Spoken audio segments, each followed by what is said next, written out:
There is a thought that may be radical to some that African myths can be the foundation of some forms of African spirituality. What does this mean, and can it compete with the traditional expressions of African spirituality that has so long been represented by the Christian Church and Islam? Here to discuss this with us is our guest, Akwesi Prince Mensa. Akwesi Prince Mensa is a community storyteller, ethnographer, yogi, and critical educator. He is based in Cincinnati, Ohio, and comes from the neighborhood of Evanston, the educating community where he was born and raised.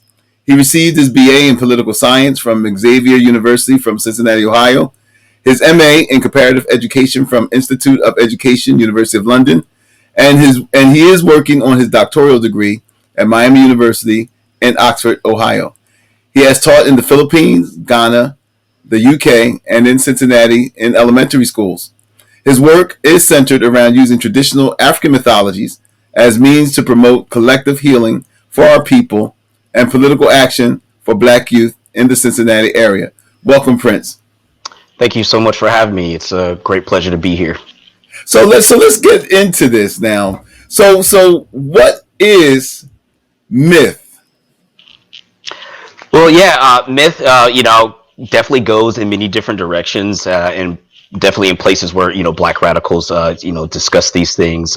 Myth can be seen as a political project as well, and as also it serves as a moral compass. But for today's discussion, I really like to see the relationship between both of those things on the sense of like how myths can serve not only as a moral compass for spirituality and ontological wholeness, but as well as to provide an impetus for the revolutionary struggle that we seek to engage here within the earth.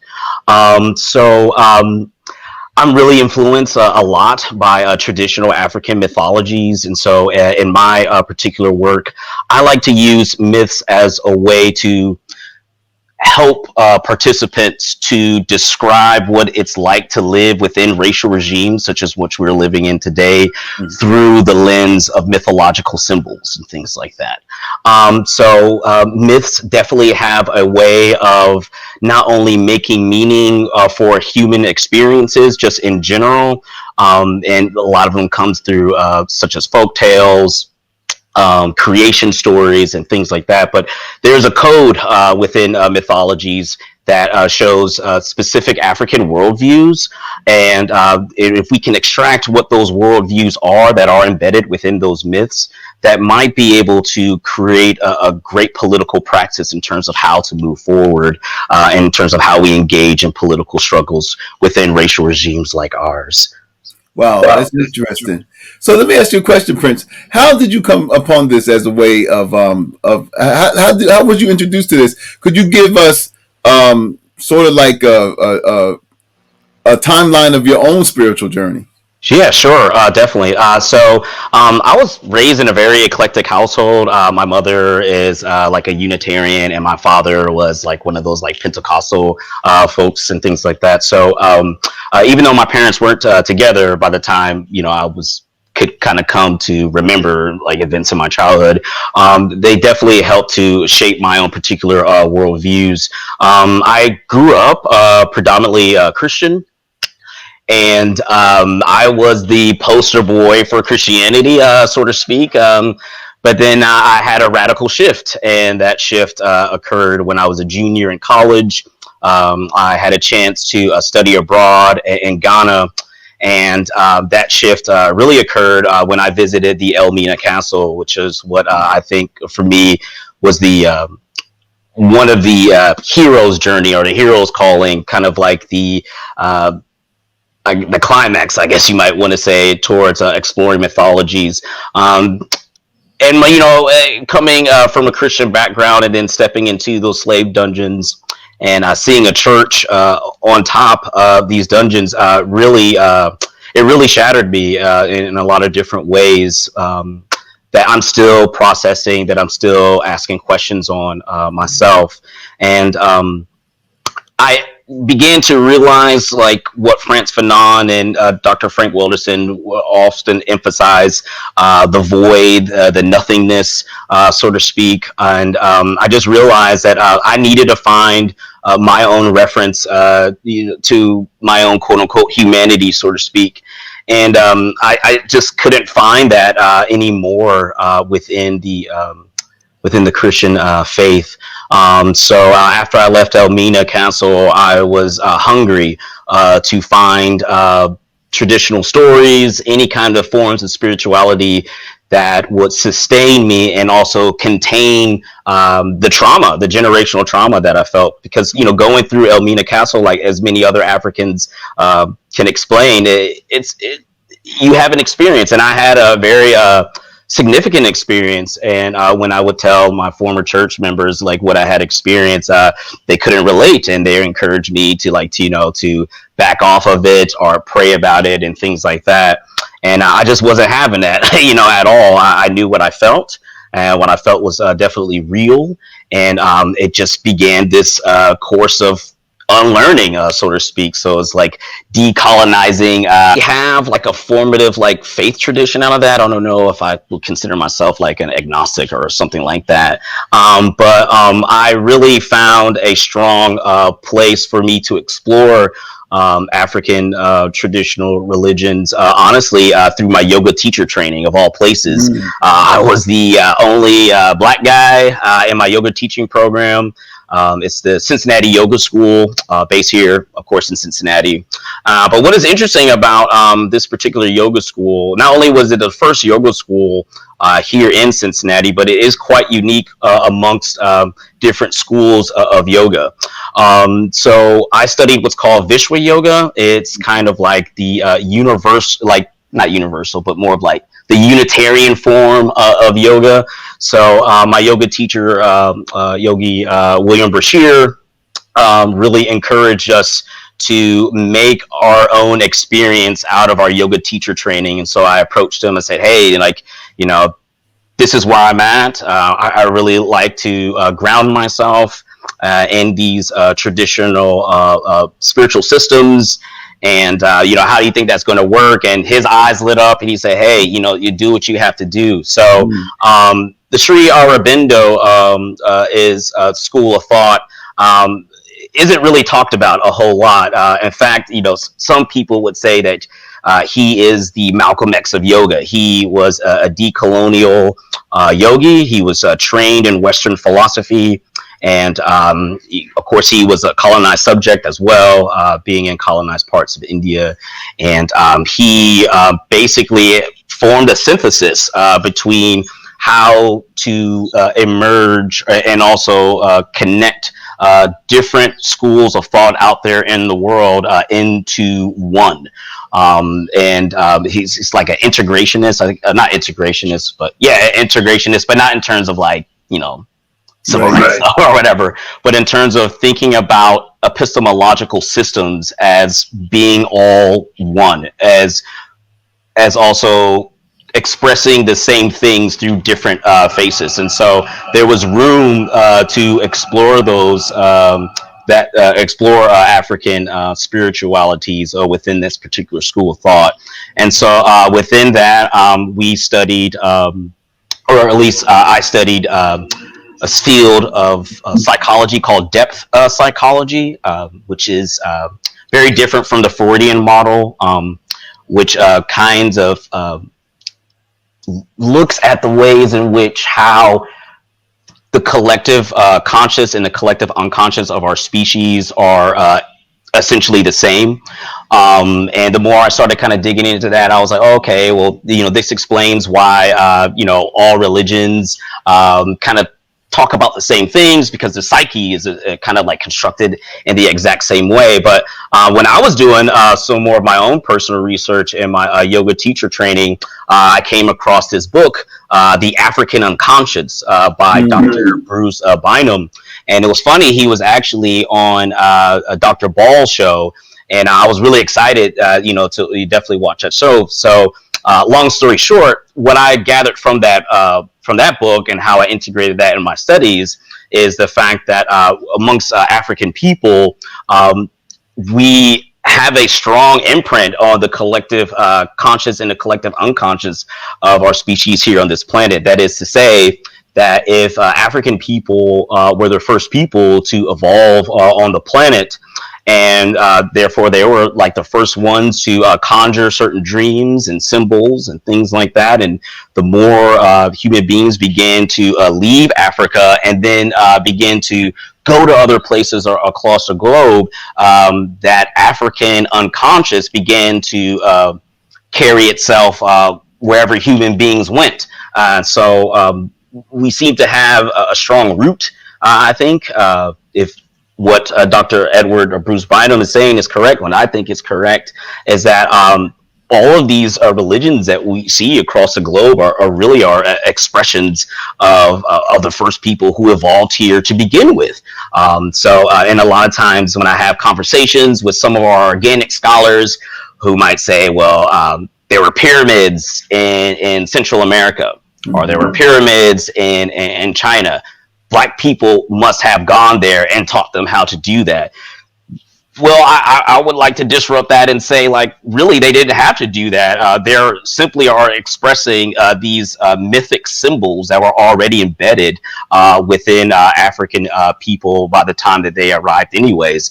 And so, what we see is just different expressions of what he calls the African unconscious. And it's a really radical model when you think about it, because it takes the depth psychology model that says that there is a collective unconscious and really puts it back at its root to say that it really isn't just the collective unconscious. We can replace that word and just say that it is the African unconscious. And so that opens up a lot of different doors of exploration in terms of not only defining who we are on this planet, but might possibly kind of disrupt some of these myths that we are, possessed by our oppressors, and we can make those things obsolete. So when I got into that, I was just like, oh, bet, like, all right, this is it for me. And then I started, exploring more African myths, and at that time I was an elementary school teacher. And so in a way, I was kind of learning with my students anytime that I would introduce traditional African myths for reading activities and things like that. And it was just great. It was just a great time. I kind of approached myths in the same way that I used to approach the Bible, so to speak. What does this symbol mean to me? What is this story trying to communicate? How can I apply this myth in my own mythic life to show up more authentically in my relationships with other beings? And most importantly, what does this myth have to say about the legacies of settler colonialism and chattel slavery? So it really propelled me into a new world of not only exploring who I am, but also realize that my reference from my own humanity is already here, and and it's great. And just doing this work around Cincinnati, it's awesome. Yeah.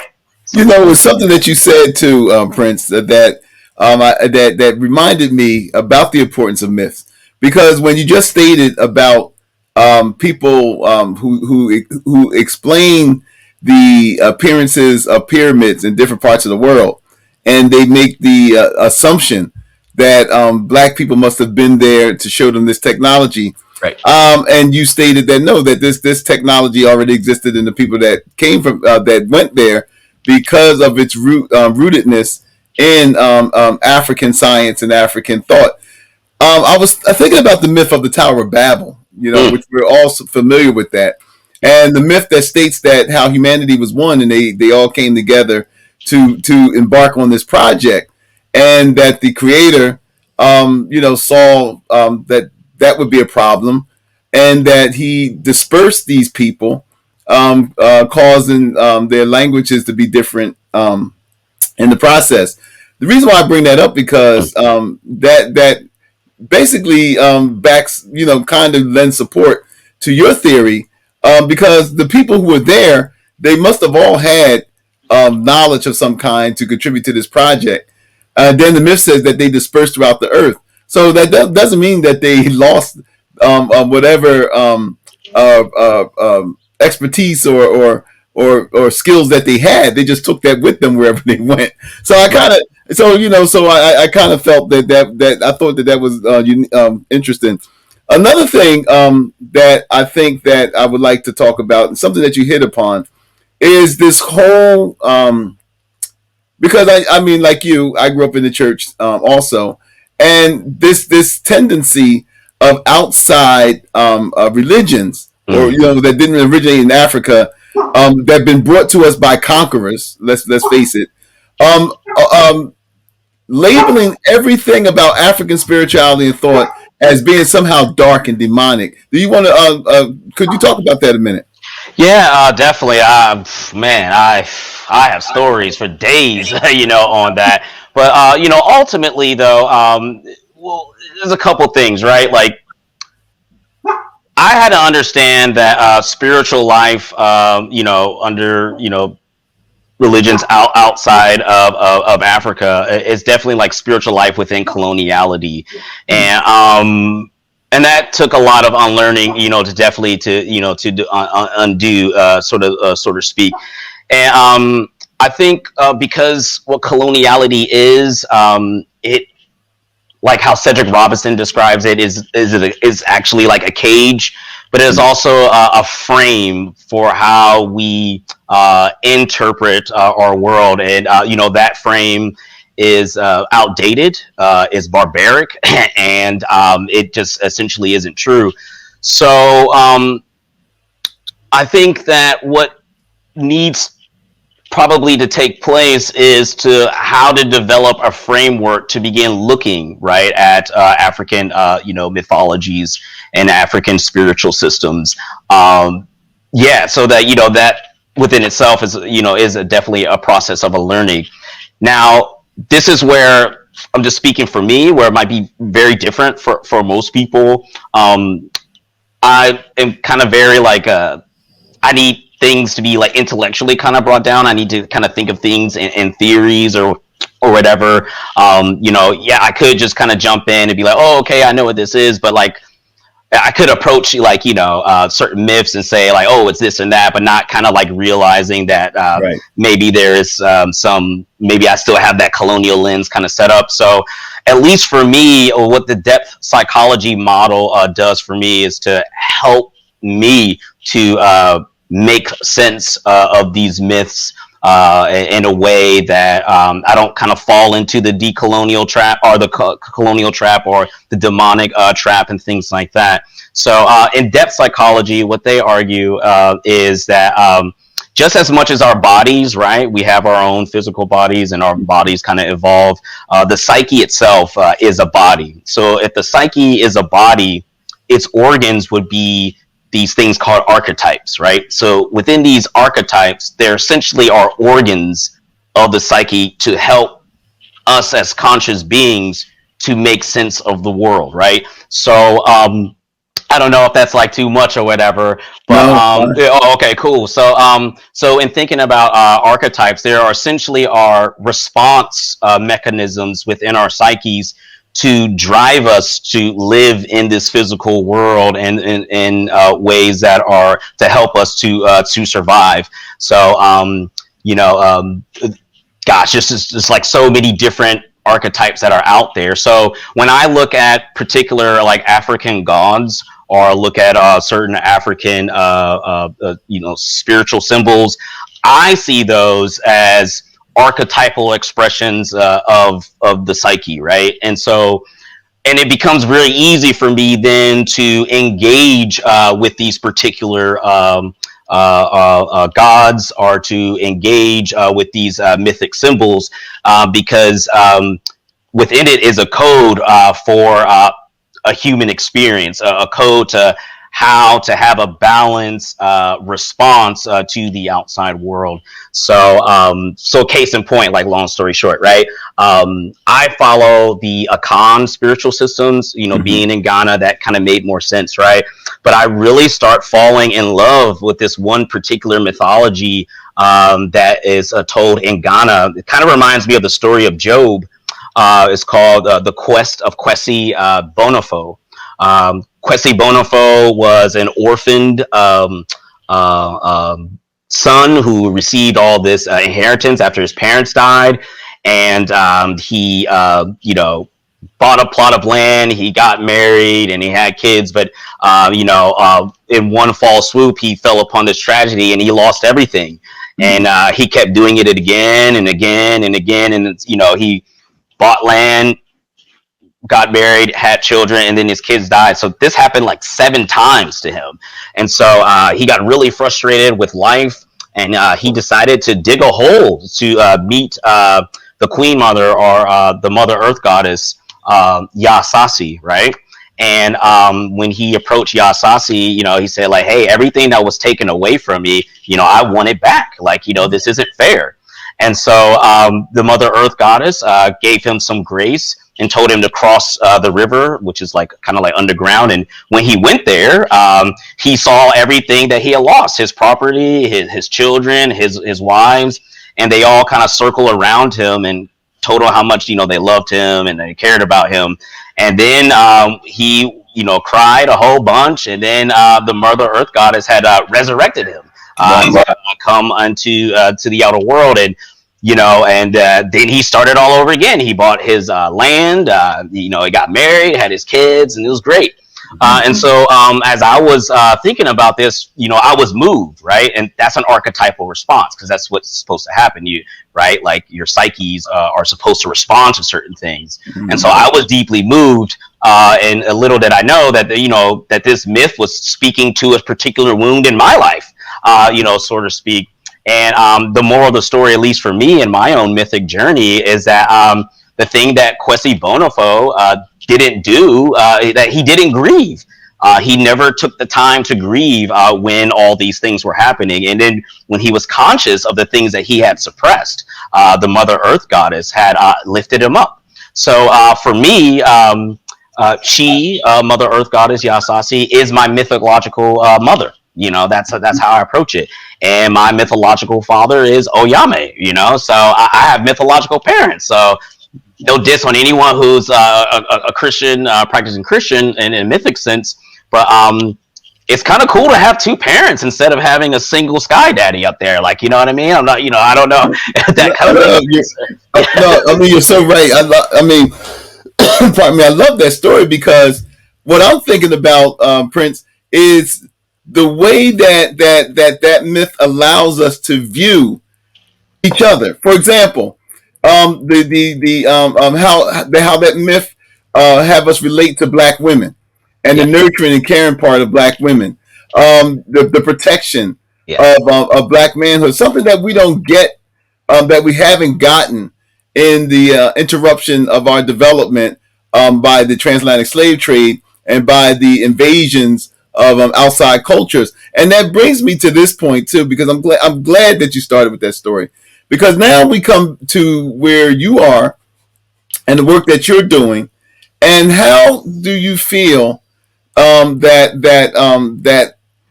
the myth relationship, or the myth spirituality, how would that relate to our struggle for liberation today?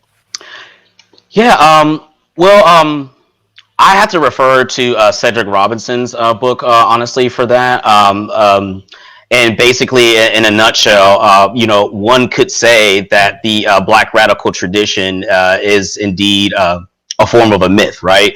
And if our oppressors have their own myth, right, that they bestow upon us, we have our own myths as well. And so when we're talking about how it relates to our struggle, we can place the word myth and have it synonymous just with a vision of our people, right? And the more that I read, a lot of work around Dr. Frank Welderson, and looking at some of these slave stories that I've been reading about from like Charleston, South Carolina. Our ancestors on plantation societies were definitely cultivating this particular new mythology for their own survival, which is what social mammals have to do anyways. And so, yeah, long story short, if we see myth as a vision for people, we could say that, that definitely the Black radical tradition is indeed one of those myths. In fact, Cedric Robinson writes in terms of order on page 203 on the last bit of that chapter, he talks about the ways in which myths, particularly our struggle, is a singular mythology that is centered around preserving the collective and trying to create new modes of being. And that's just something that African people have been doing since we first arrived here. We've either left the plantations or started our own self-autonomous communities based upon this vision that we had conjured, while on plantations. I remember reading this one particular story about how a slave master was so upset because he couldn't sleep at night because his enslaved Africans were praying in the Christian way. And so the way that I interpret those things is that, or not in the Christian way, in the African way, the way that I interpret those things from a mythological point of view is that they were setting in motion an alternative vision for the people that I think still sustains us and is with us today. And so shows like yours, the great work that Dr. Ball is doing is all a part of this new vision to create new modes of being, new ways of relationships, and to participate in the creation of history, which is what myths do. Celia Hartman actually says myth is the threshold to history, and we're all participating in this particular history. And there's just more to Black people, I think, than we think. Yeah. I couldn't help but I couldn't help but think about all of the stories I read about enslaved Africans who were punished just because they prayed, and who were punished, who had to hide and pray, and who had to pray in barrels of water. That was something that you brought that up. We're coming close to our time, but and definitely, Prince. I mean, this is just step one. I mean, we're going, because this is so much ground to cover. And as full disclosure, you and I are kindred spirits in this, just so everybody will know. But I wanted everyone to at least get an introduction, because you and I got some plans for this. What books would you recommend for anyone who is trying to at least introduce themselves more to this subject? Well, yeah. This book right here, my stylist who does my locks gave me this book. So shout out to Alicia. So yeah, it's called The African Unconscious by Dr. Edward Bynum. It's a fantastic book. I encourage anyone to definitely read that.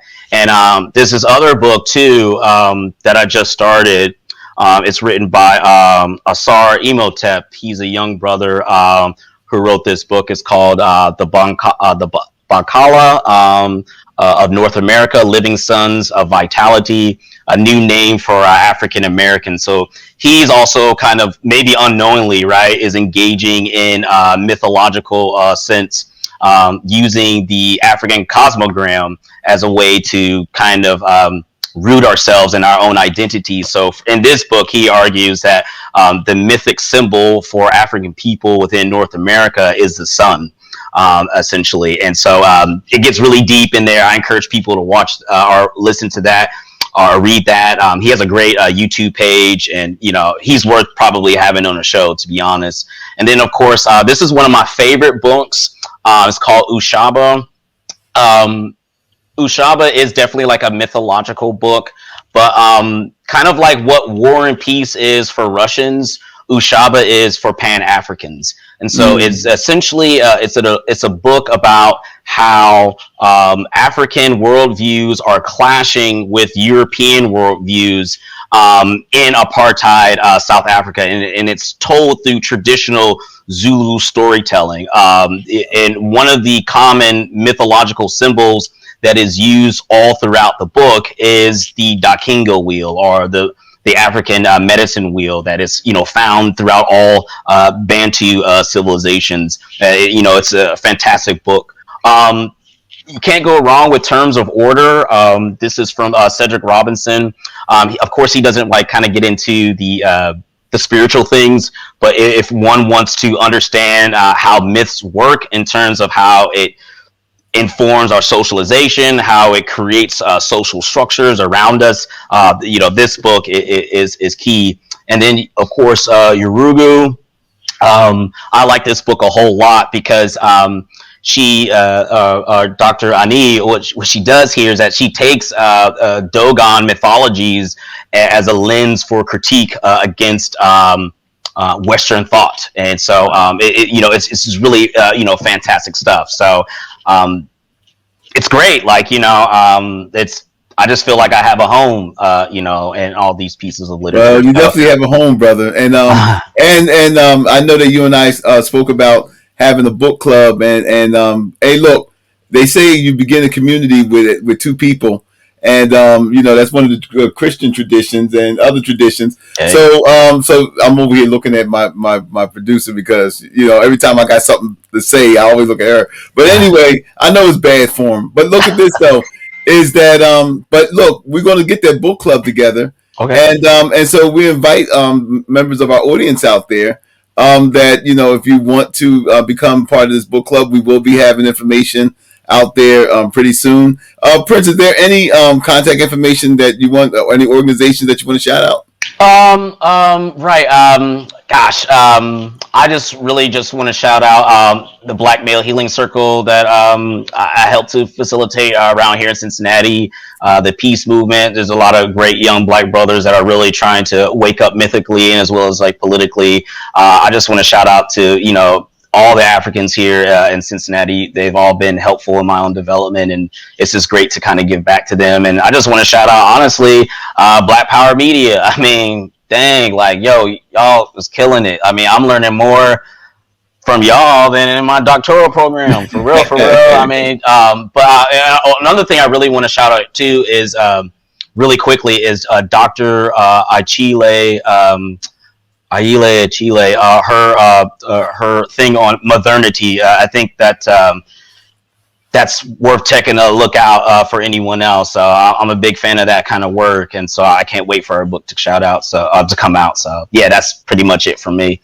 Yeah. Well, thank you for that. Jackie and I, we were talking about doing road trips, and seeing that you're out in Cincinnati. We have a daughter that lives out there with our granddaughters, and may give us a reason to go to Ohio. So, Hey. no, hey, look, so we head out that way, man. Don't be surprised we call you up and say, Prince, we's here. Yeah. You're always welcome. Yeah, pull up. Yeah, yeah. I'll show you around. Yeah, it'll be great. It'll be great. I look forward to it. Well, Prince, thank you, Akwesi, Prince Mensa. Thank you for being a guest today, and this, of course, you're going to be invited back because this is going to be a movement now, and we just appreciate you for being here. And as always, brother, as we greet each other in myth, thank you for being on the program, and we'll see each other in the whirlwind All right, sounds good. And myth. Thank you, brother. in myth.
Right. 5, 4, 3, 2. Greetings and welcome to the Waters of Healing. I am your host, Baba Luqman, here with Ray Wilkerson, the place where serious black men come to express how we feel, talk about the issues important to us in a non-judgmental and safe space. Our goal is that you find your inner king, your inner warrior, that you give up your power to nothing and no one. So right here I have by my side my main man, my mentor, my cousin and co-host, Ray Wilkerson. What's going on, Ray? What's going on, cuz man? Look, I am so happy to be here with you. Look, what's going on? We got something to talk about today. We got some real stuff. I don't want to go be hurting myself, so I'm just gonna say, I am hunky dory peachy cream. Well, all right now. All right now. And we'd like to welcome all of you who have come here to the Waters of Healing. So let's get right into it. But first, let us begin by giving honor and thanks to the Creator for giving us the gift of life, intelligence, and awareness. We seek the Creator's guidance and His help. We acknowledge our humanness in that we are imperfect beings that must rely upon the earth and each other. It is important that we develop a healthy relationship with everyone and everything around us to the best of our abilities. And we strive to be one who isn't in conflict with our surroundings. Our communities should see us as protectors, providers, and mentors, not the enemy. The Waters of Healing is intended to provide a safe, non judgmental space for Black men to talk about issues specific to us. This is an inclusive space open to all Black males, no matter your religion, class, nor sexual identity. If you identify yourself as a Black male, then you are welcome. So, Ray, hey, would you lead us in reciting the Black man's affirmations? Here's our affirmations. 1. Kings are made and not born. I am developing the king in me. 2. Warriors are made and not born. I am developing the warrior in me. I am not a coward. Next, I believe in myself and my abilities. There's nothing wrong with me. Next, another person's opinion of me is not my reality. My masculinity is divinely given. It is not toxic. I will give up my power to no one. I realize that I am not perfect, but that is no excuse not to do my best. I love myself for who I am. I am in charge of my own happiness and behavior. I don't take advantage of those weaker than myself. I accept 100% responsibility for my own life. My past mistakes are there for me to learn from. They do not define who I am. I am the protector, provider, and guide of my family and my community. I am grateful for every day that I'm given to improve on who I am. I am a Black man created by the Almighty. Thus, I am worthy of respect and love. No matter how hard life hits me, I will keep moving forward. And at this time, look, I need you guys to just do us a favor. Just do us a favor. Hit that subscribe button, hit that like button, and then there's this little bell. Hit that little bell for notifications so you know when we're jumping out. Okay. Oh, man, thank you, Ray, for that, man, and them beautiful affirmations. When we come back, we will discuss what is an alpha male, what is a beta male, and where did these terms come from. Stay with us. The Waters of Healing. We'll be right back.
Hi, welcome back.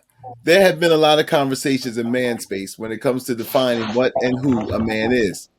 These conversations have been around a long time. I remember when I was a younger man, I would watch talk shows like Phil Donahue, where there were debates about who and what is the ideal male. In those debates, Some would champion a man who was sensitive and in touch with his feelings, or as I would call the Alan Alda archetype. If you don't know who Alan Alda was or is, Alan Alda was an actor who starred in the hit TV series MASH, among other things. But for some reason, he was put up as the example of the kind, sensitive, caring man. By contrast, there were those who leaned towards the more stereotypical, aggressive, if you want, for lack of a better term, the John Wayne type, or if you want a black example, Shaft. Those guys who took charge, the protector, those guys who got all the girls, the ones that all men looked up to. Well, in those shows, I've heard all of the pros and cons for being a sensitive male and for the more take charge type male. Well, the debate still rages even today.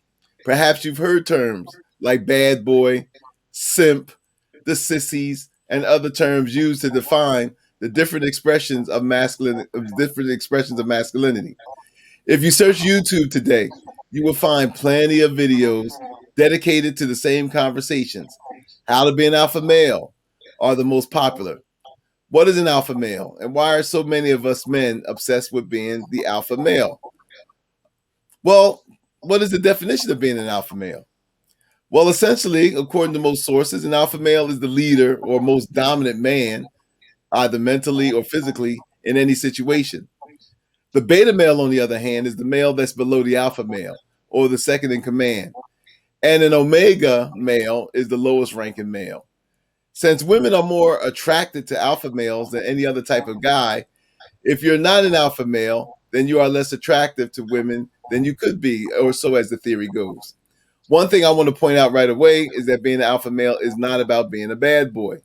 A lot of guys avoid expressing their inner alpha male because they are confused about the difference between a good alpha male and a bad boy, assuming that to be alpha means to be mean, selfish, or bad to others.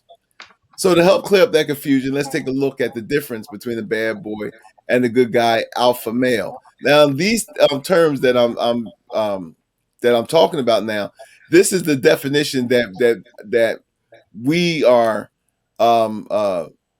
that this is the definition that has been given about what this is. This is not our opinion, or this is not our position, but this is from what the definition is supposed to be about these particular terms. According to some sources, the good guy alpha male is supposed to be confident, mentally and emotionally balanced and strong, able to lead situations when needed, assertive and masculine in his thinking, behavior, and the way that he takes action. They go on to say that he's caring, loving, compassionate, charismatic, considerate, and friendly, loves people with an open heart, accepting them for who they are and hoping that they feel just as happy as he does with life. Then there is the bad boy alpha male. They got him defined as aggressive, selfish, often emotionally unbalanced, devious, prefers to see people get hurt. He can be loving, but only if it suits him. No doubt you will have come across many good guy alpha males and bad boy alpha males in your life. As you would know from those experiences, the good guy alpha males are usually those who have the respect of most people in the group, have their pick of women, have loads of friends, and are generally successful in life. Bad boy alpha males may be shown respect by others out of fear, but they are usually not the most liked or successful in life. They are able to attract hot women due to being confident and masculine, but if a good guy alpha male is available, a woman will go for him instead 9 times out of 10. Now, I say that all to say this. It is all BS. Ray, will you take over, please? So look, one thing that we always have to know, where does this term originated from? You know the origin of certain stuff. The origin is the most important thing, and you have to also understand, whoever's talking about the origin, where they're coming from. But let's talk about it on the same concept. The concept of the alpha male comes from the animal kingdom, and its interest in the sorts of animal heresy, meaning hierarchy, whatever you want to say, led by alphas, picked up greatly in the second half of the 20th century. The term comes from the study of primates like chimpanzees and silverback gorillas. Mhm. You need to really take note and hear the definition and the origin of what we're talking about. It was rarely applied outside of that particular science. In fact, the term didn't really enter into the mainstream conversation until an article was published in Esquire magazine, which was the first time that the term alpha male became part of the popular. It was Al Gore. Wow. It was Al Gore. I'm saying it was Al Gore, though, who really helped the idea of male alphas and betas blow up in the 1990s. In the late 1999, Time magazine reported on Gore's hiring of Nomi Noma Wolf as a consultant. Naomi Wolf, excuse me, as a consultant, reported that Wolf had argued internally that Gore is a beta male. Wow. That's like, well, like calling the leader of the world or the leader, vice president, whatever, yourself. Who needs to take an alpha male in the Oval Office before the public will see him as a top dog? This notion that Gore was trying to step out of the hyper-masculine shadow of Bill Clinton proved irreversible to the media. Can Gore go alpha? Wondered the Times in a 1999 article, which then offered some thoughts from experts on how Gore could achieve the alphaness he was seeking. One of those experts suggested that he was just too loyal a husband and father to be an alpha. Wow. I mean, you got to cheat on your wife to be an alpha. Oh, okay. he starts with he stays with the same woman. He likes his kids. He takes pictures with grandchildren, and he doesn't hide his age, and he's perfect in all ways, and he's a real man. Real men really aren't perfect and discreet. And naturally, Wolf didn't take well to the narrative that she was trying to turn Gore into an aggressive bulldog. Naomi Wolf, the feminist writer turned feminist campaign consultant, disputes the notion that she has been giving Al Gore secret lessons in how to bare his teeth and get elected leader of the pack. Well, I'm just going to say this, and we're going to move right along, because this is something to talk about. You know what my cousin said on the first part. If you thought that was something, this ain't. Look, I think we get ready to take. I think we need to go somewhere and talk about this thing, because this is some crazy stuff we're talking about right now. You're right about that. And you know what? Because we got to unpack all of this when we come back from this break. So we're going to come back with a break, and we're going to start breaking it down. We'll be back after this break.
And we are back.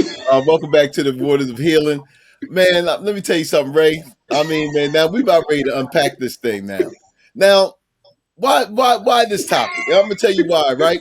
Because there is so many dudes, man, and even women have bought into this alpha male thing, man. There's a guy right now on YouTube, right? I don't want to call his name out. This cat is juicing he is juicing the world, man, behind it. And I ain't knocking nobody's hustle, but man, he got these women believing that this is the type of man they need. He's got men believing this is the type of man they want to be. And then what you just read, man, this stuff, man, is BS. It was like this was marketed to us. And I think what's even more ironic is that it was a woman who basically helped popularize this term, as they say in popular culture. And I remember, and I'm sure you do too, during the time when Bill Clinton and Al Gore was in the White House, and not just Al Gore. Remember, prior to Al Gore, when George Bush's father was running, and he was known as being a weakling, even though the man was a pilot in World War II, World War II veteran, but they kept on referring to him as being weak and soft. And Al Gore was getting the same thing. I think that's why Al Gore even grew the beard. He was trying to get away from that image. But you got so many men, man. You got so many men who is being sold, Ray, these bill of goods about and not realizing, man, that there's no real science in this. Not when it comes to human beings. There's no real science to this. As you had stated before, this wasn't even a concept that was even relatable to human beings, man. Up until what Gordon was in the 90s. So I mean, you got people, man, that are making a lot of money off this. There are people, man, who are life coaches who are sitting around telling men that you're not good enough, you're not strong enough. You need to be an alpha male. There's this one guy that I know that we were just talking that I was just referring to, who's telling men, "Oh, ain't no woman gonna want you if you go to work every day and you love your kids." A woman wants to be cheated on. I heard a guy say that. He said that alpha males don't cheat on their women. Alpha males exercise options. That's what he says. So anyway, Ray, look, man. So help us break this down, man. Well, when you look at the origin, right? Actually, they really don't understand. The definition that they put in origin really explains why they're killing black folks.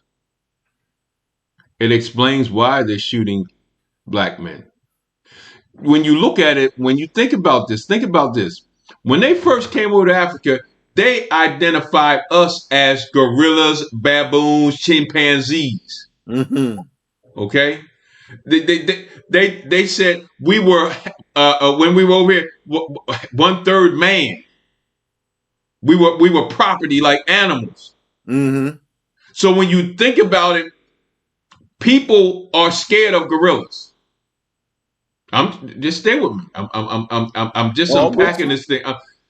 So they're making this definition to justify killing black folks. You say, how do I correlate that stuff? Because everything that they made the definition is what they said a black man was, or a black person was. There wasn't even no definition for black folk. There was no type of slavery in America until we came over here, and they described us as what they're saying as something that's strong and powerful and that's dominant. Right. That our genes, when we consummate with lighter skinned people, that it always comes out dark. So when he start talking about the origin, right? And I got to stay there for a second, because they described us in a manner as animals and things like that, right? So the fear. So you got to go subliminal. What is that? What are they saying subliminal when they break down the origin of where this alpha man came from? Subliminal. What is that saying to a white person? Well, I mean, I know what it says to me. I know what I think of it when it says without that it conveys what you just said: aggressive, dangerous, hard to kill. Yes, that's their justification. That's the subliminal. Consciously or subconsciously. See, we got to understand, consciously, you have white folks that subconsciously believe that. And the reason they believe that is because of the definition, and they got to take us out, and they're afraid because at some point they will be extinguished, right? And unconsciously, the ones that's doing it unconsciously don't, they believe it, but they don't know it. So when you start thinking about, so this woman tried to tell Gore, you need to be more like this. You need to be more like the definition that it started from as a primate. You need to be more aggressive. You need to be more assertive. You need to be like them black folk that always got attitudes.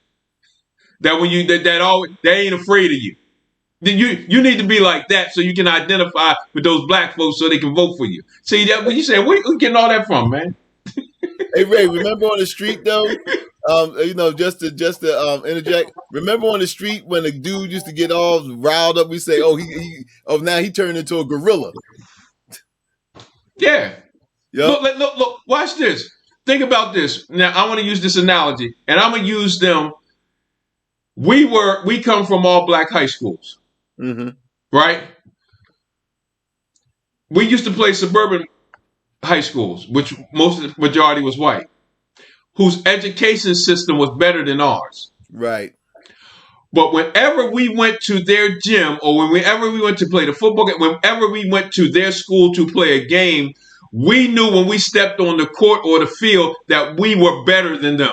Because physically we were more dominant, physically, athletically, we gonna walk in and ask you, how much do you want to lose by?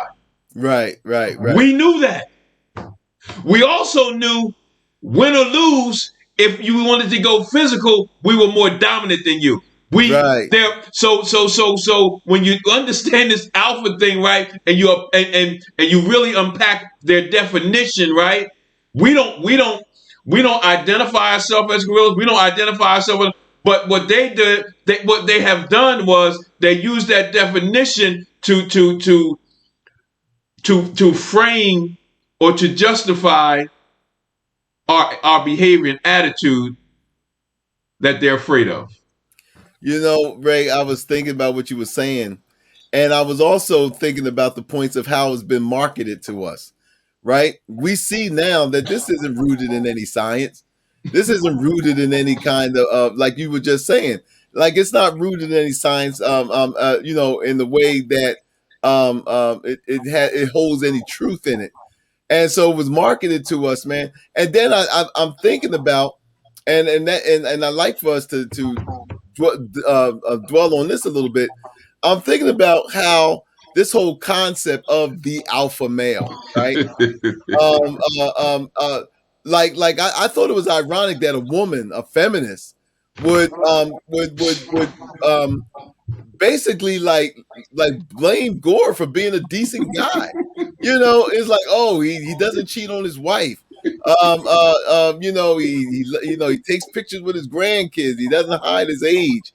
He's not around like, Bill Clinton, man. He was Bill Clinton. He's known for his sexual liaisons. He plays the saxophone real smooth, slick Willie type stuff. And I think it's amazing to me that a woman, a feminist, who is supposed to be fighting patriarchy, is sitting up here telling Gore, "You're too decent of a guy." So Ray, let's talk about that, man. Because how often have we been confused, right? How often have we as men been confused?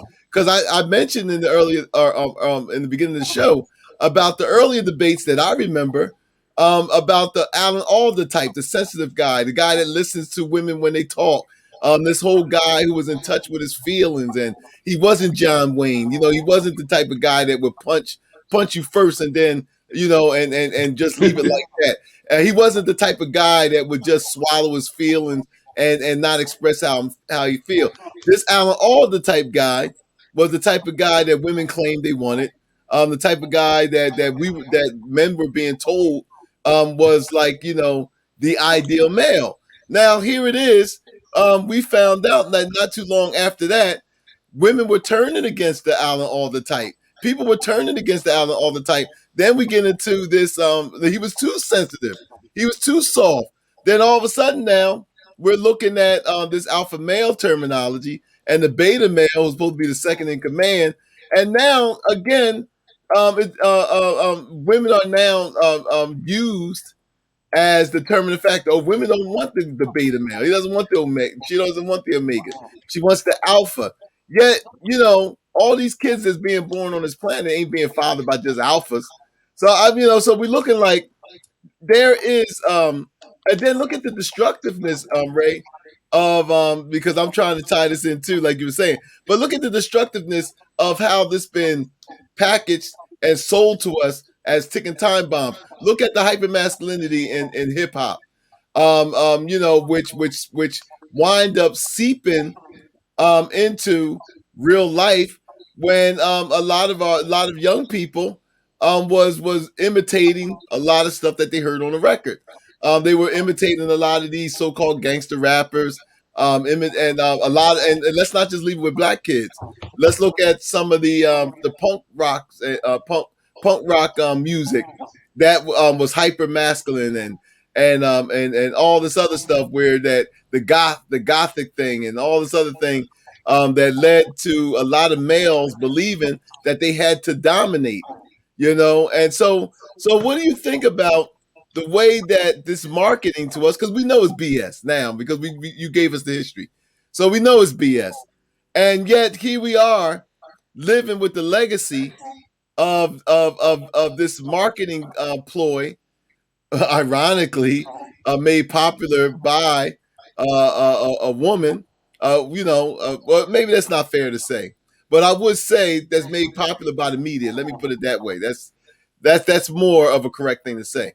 Was made popular by media that was sold and packaged to us, but look at the ramifications, Ray, that we got out of that when it comes to the violence in our society, the way men view themselves, the way that men view violence, the way that Hollywood has sold what the alpha male was supposed to be about. So what do you think about those things? Well, I think when you look at the media, they have no other choice but to deplete that, to come like that. One, because when you think about it, even and you always, I always say, one, you see who the person who's giving the information and what is their history. Like you say, she's a feminist. Even if you dig deeper, I guarantee you'll find some other issues. But when you look at the media has to, she made it known that this guy is a beta, right? This guy is sensitive. This guy is soft. Well, when you look at reality, you look at the description, you look at their origin, they're describing something that they actually say the black man is, and they don't, and unconsciously, they don't even know what they're saying. And so they're making us seem more dominant, and they're making their own culture seem more weaker. The white man understands that that's how his female is looking at us, more powerful, more dominant, more sexually appealing than they are. So now they have to use the media to somehow to change that narrative, to make them look, to make us look babe, to make us look sensitive, to make us look weak, to make us look all those things, right? Because they have to compensate for, they're trying to compensate for their lack of ability to actually be an alpha on this world. Wow. And I can't help but really agree with you on that one, because when you look at all of the bloody movies, right? Jack and I, we always talk about Danny Glover, but if you look at one of Danny Glover's most iconic roles, which is Lethal Weapon franchise, Mel Gibson is clearly Mhm. the so-called alpha male in this, where Riggs is clearly the beta male, and you see this a lot when with black male characters. So I think that you got a point there. Um, I like to really examine how does this affect us as men psychologically. Growing up in the hood, and nobody knew terms about alpha males, and we didn't know. But what we did understand, Ray, was in our communities where there was certain male behavior that was promoted, that was encouraged, as opposed to other male behaviors that were kind of less, that was discouraged, to say. For example, when you and I was coming up, it was encouraged for boys to play sports. We always talk about how back in the day we used to bring the boxing gloves out. A lot of these contact sports that you see a lot of people turning against now. A lot of parents don't want their kids playing football and all this other kind of stuff. But these type of things were kind of encouraged by the community, not just the men in the community. Women encouraged this also. If you got into scrapes out in the neighborhood and stuff, you couldn't have been a boy and run home and say that you were scared of this boy or you didn't want to fight. They would make you fight. So there was this certain type of masculinity, or this type of masculine behavior that our communities encourage. Now, on the flip end of that, if you weren't the aggressive type as a boy, if you rather play with the girls as opposed to play with the boys, if you was more into book learning than other boys or something, then that was looked upon as something else. So what do you think was the sort of the psychological harm and the ramifications of that happen with these with this rigid, because that's what it is to me. It's like, it appears to me that these rigid roles had a lot of psychological damage on young boys and growing up into men, where they had to fit some kind of template on how to be.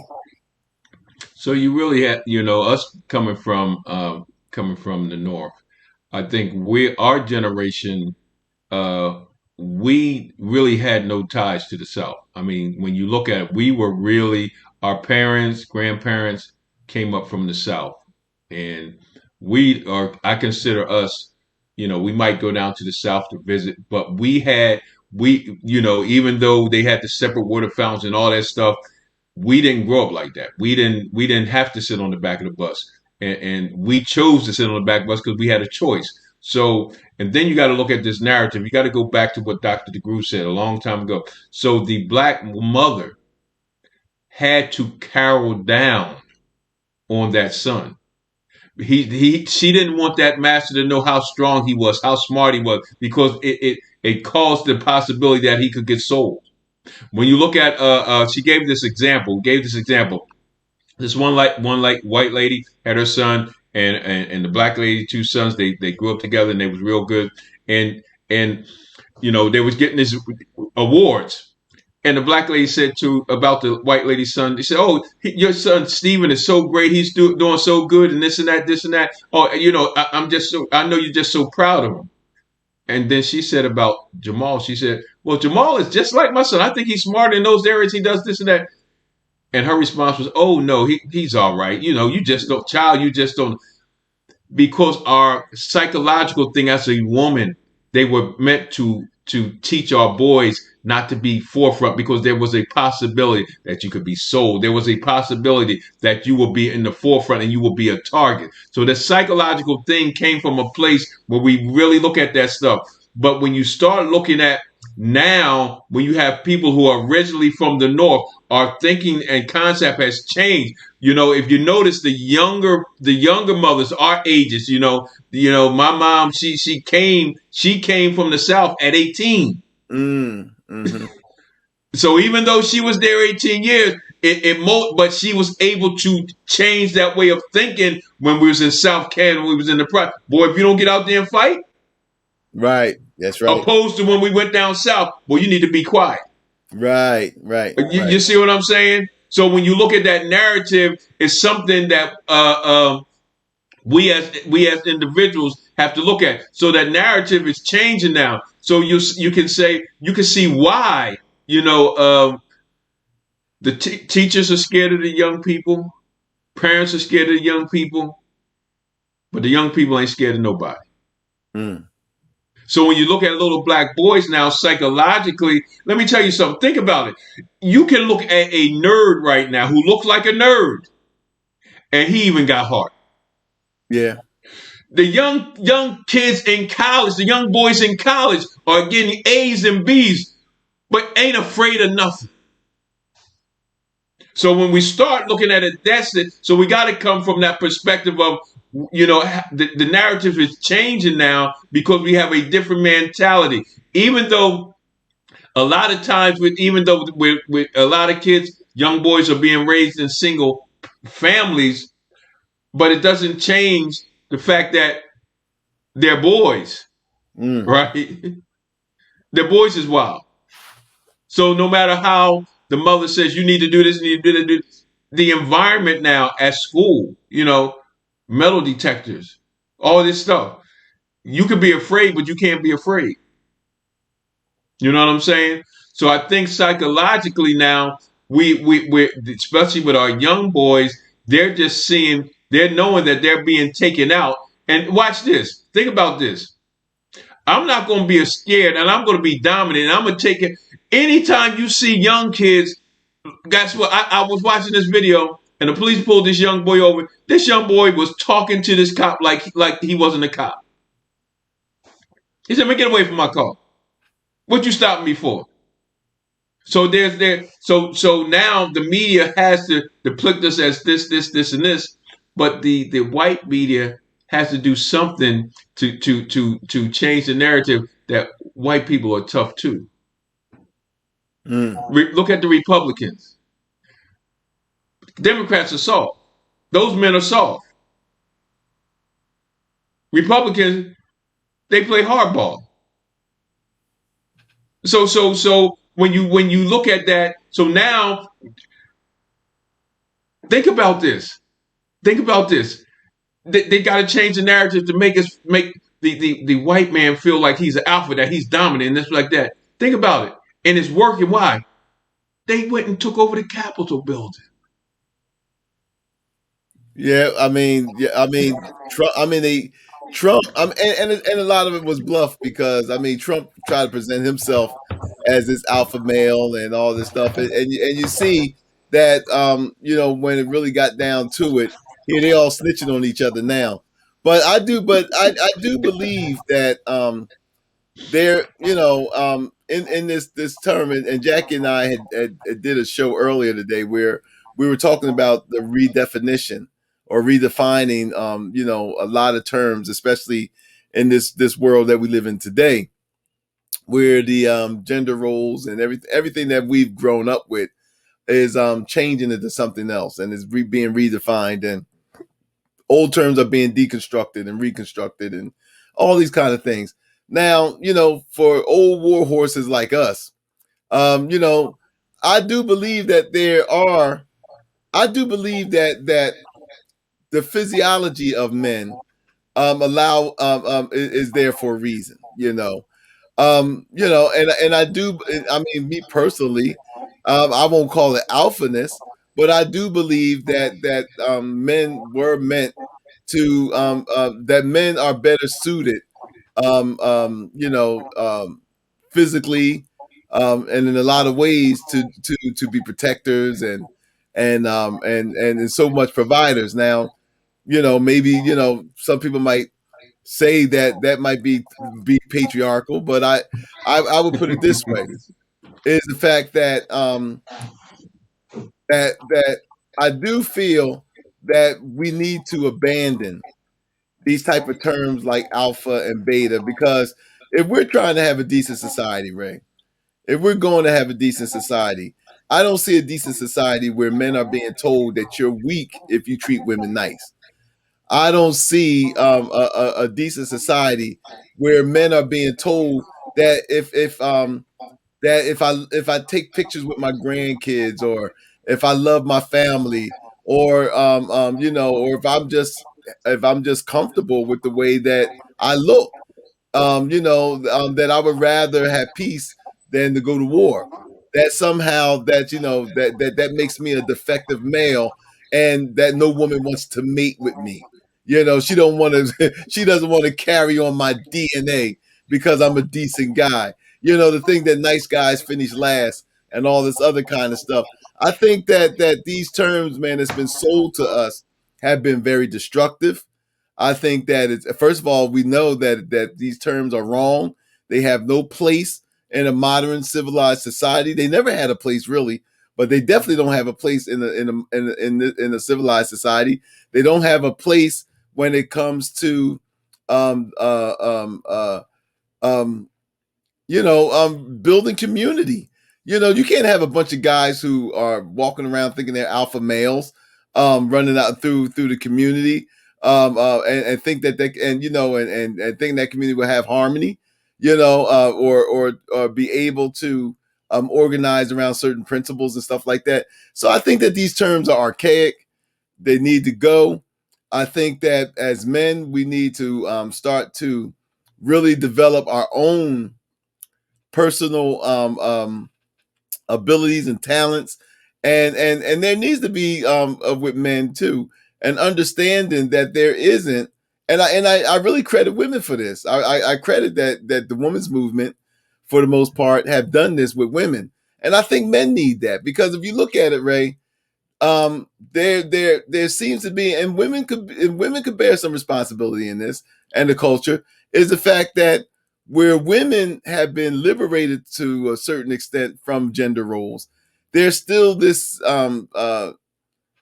society still wants to hold men to these archaic gender roles. You're still supposed to be the breadwinner. You're still supposed to be this. You're supposed to be that, and all the other. And me personally, I wasn't aware of all this was going on, but evidently it's bigger than what we think. Some of you guys out here might be saying the same thing I'm saying. That's why it's good to be watching the Water of Healing so Right. that you can get stuff that I'm very informed, but we all can learn and grow because if this thing is going, when you look at the origin of it, when you look at the origin and get a backdrop of what it is and what it can be doing, how it psychologically can be affecting us. Also, you got to think about it. This was a particular person talking about a white person about he wasn't tough enough. So what they're trying to do is now, if when you look at the African American community, one of the things that we're hearing, especially from our women, is you need to be more sensitive. You need to care about our feelings. If you don't agree with everything now, what was that other thing we talked about a couple of weeks ago? What masculine what was it called? When you over aggressive, Oh, toxic masculinity. toxic Yeah. masculinity. So they're trying to with the black male. They're trying to like you say. I believe I'm with you. Take away these titles. I don't need nobody to tell me if I don't need to prove if I'm a dominant person or if I'm a sensitive person. I'm just a person. Right. Period. That's right. We just men. And you have to understand the times now because the narrative, like you said, because men is the provider. You're the provider. You're supposed to do this. You're supposed to do that. You're supposed to do this, right? But here's here's the other piece though to that, right? Uh, and ladies, please don't take it the wrong way. But are you playing the roles that you're supposed to play? Uh-oh. Yep. Are you supposed to? You want us to live our traditional way as men, but are you living your traditional way as women? But Well, that's another I'm topic. I glad don't you know where said that that, came not from. me. I got enough hot water. Well, that's good. That's good because your cousin, she's in South Carolina right now. She's not even near me, so I can get away with it, and I can make sure I can block her from watching this video. No, I'm joking, but but yeah. So what cuz I don't want to go down that road, but just take us out. Just finish it off with Well, I mean, what you're seeing. yeah, and we're going to always revisit these topics, man. But I thought it was important because I think that we as men, we need to have some self acceptance, and we need to realize, man, that these terms are just BS. They were sold to us. They're not part of our tradition. They're not part of they're not part of no African thought, and we have to have an African worldview. And be this whole alpha male, beta male, omega male. This is not an This is not an African centered worldview. And so we at the Waters of Healing, this is what we're trying to be. So you know what, black man, those affirmations, look, that we say at the beginning of the show, to us, like we said, kings are made, they're not born, which means that look, you can develop the inner king that's in you, the inner warrior that's in you, in Ray, in myself. So we don't need somebody to say that we're not men because we're not kicking our women around, and we're not being total a holes. We understand that true manhood means a person who who is not in conflict. And that's what we say at the beginning of the show. A person who, to the best of their ability, is not in conflict, who is not looked at as the enemy by their community. We compliment our families. We compliment our relationships. We compliment our communities. And wherever men go, we compliment. We're not there to dominate or to take over. We compliment, like our women compliment us. So we on the waters of healing. This is what we're striving to do with ourselves first, and with you brothers who have come in to share the space with us. So drop us a line. Drop, how you feel about this subject matter, whatever input you have. Drop us a line, lukemanation@gmail.com. And we would gladly, Ray and I would gladly uh, you know, uh, a- answer whatever you want us to answer, or just listen to what you got to say, and just read what you got to say. So anyway, we're at the end of our program, and always I like to thank my cousin, my mentor, my friend, OG Ray Wilkinson, OGRW, the man, the myth, the legend from Camden, New Jersey. And so Ray, man, look, man, you've been great, bro. That's it. So what you got for us, Ray? Well, greatness only comes when greatness is next to him pushing greatness. There we go.